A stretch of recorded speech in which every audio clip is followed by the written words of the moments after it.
Hi friends, இது ஜெசி rights. ஒரு friend ஒரு பிஸ்னஸ் துவங்கினார். இதில் என்ன பிரச்சனை அப்படின்னா, அவர் ஏற்கனவே 5 வருஷம் முன்னாடி அந்த பிஸ்னஸை துவங்கி நஷ்டமாகி வீட்டில் எல்லாரும் திட்டினாங்க. நஷ்டமாகி விட்டுட்டு அவர் பாட்டுக்கு ஆஃபீஸ் போயிட்டு இருந்தார். சைட் பிஸ்னஸாக தான் அதை துவங்கினார். இப்போது திரும்பவும் அவர் அதை ஸ்டார்ட் பண்ணுறதுக்கு முயற்சி பண்ணார். அப்போ வீட்டில் இருக்கிற எல்லாருமே ரொம்ப திட்டினாங்க. ஏற்கனவே நீங்கள் நஷ்டப்பட்டுட்டீங்க, இவ்வளவு தூரம் நமக்கு நஷ்டமாயிடுச்சு, திரும்ப இதுக்குள்ளே வரணுமா அப்படின்னு சொல்லி அவங்க ரொம்ப திட்டினாங்க. ஆனால் இவர் என்ன சொன்னார் அப்படின்னா, நான் ஒரு பிஸ்னஸாக பண்ணி பார்க்கணும்னு நினைக்கிறேன், அதுக்கான தேவையான பைசாவை நான் கடன் வாங்கவோ அல்லது நான் தனியாக சேர்த்து வைக்கவோ செஞ்சு நான் வச்சிருக்கிறேன். நான் அதை ட்ரை பண்ணி பார்க்கறதுல என்ன தப்பு? ஒரு தடவை தோற்று போனால் எல்லாரும் எல்லா நேரமும் தோற்று போகணுன்னு ஏதாவது இருக்கா அப்படின்னு கேட்டார். எனக்கு அந்த ஒரு தடவையில் நான் தோற்றதில் படித்த விஷயங்கள் நிறைய, அந்த அனுபவம் இனி என்னைய தோற்று போக விடாது அப்படின்னு சொன்னார். இது ஒரு நல்ல பாயிண்ட்டு.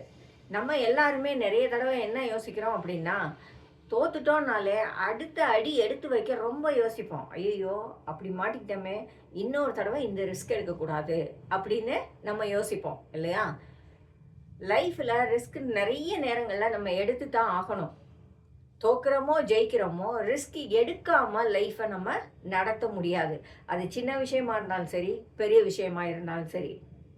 அப்படி எடுக்கும்போது இதுக்கு முன்னாடி நாம் சந்தித்த தோல்விகளில் இருந்து நாம் படித்த பாடங்கள் தான் நமக்கு ரொம்ப ரொம்ப உபயோகமாக இருக்கும். அந்த பாடங்களை நாம் கரெக்டாக படிச்சிருந்தோமா இருந்தால், நம்ம நினைவில் வச்சுருந்தோமா இருந்தால், அடுத்தடுத்த தோல்விகளை நம்மளால் தடுக்க முடியும். திரும்ப திரும்ப எதையுமே படிச்சுக்காம திரும்பவும் போய் அதே மாதிரி ஒரு விஷயத்தை துவங்கினா நிச்சயமாக தோல்விகள் வர்றதுக்கு தான் வாய்ப்புகள் நிறைய இருக்குது. ஆனால் பெரும்பாலும் நம்ம எல்லாருமே என்ன செய்வோம் அப்படின்னா, ஒரு விஷயம் தப்பு பண்ணிட்டோம்னாக்கா அதில் என்ன தப்பு பண்ணினோம் அப்படின்னு ஒரு அனலைஸ் பண்ணுவோம் நம்ம இல்லையா?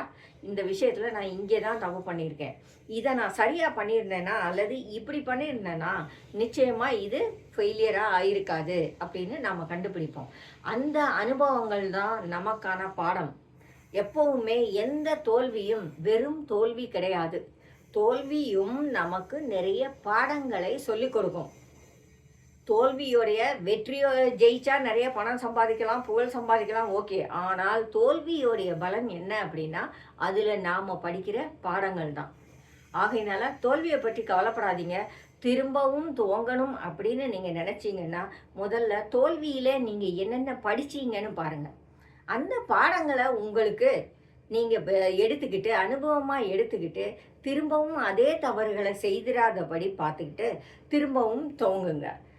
எல்லாருக்குமே வாழ்க்கையில் பல சான்ஸ்கள் இருக்கும். நீங்கள் தொழில் துவங்குறது இல்லை படிக்க போகிறீங்க, எதுவாக இருந்தாலும் சரி. ஆகையினால தொடர்ந்து முயற்சி பண்ணுங்கள்.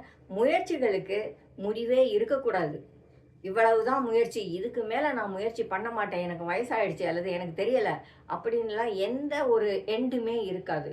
கடைசி வரைக்கும் நாம் நம்புகிற விஷயங்களை முயற்சி பண்ணி பார்க்கலாம். அதில் தப்பே கிடையாது.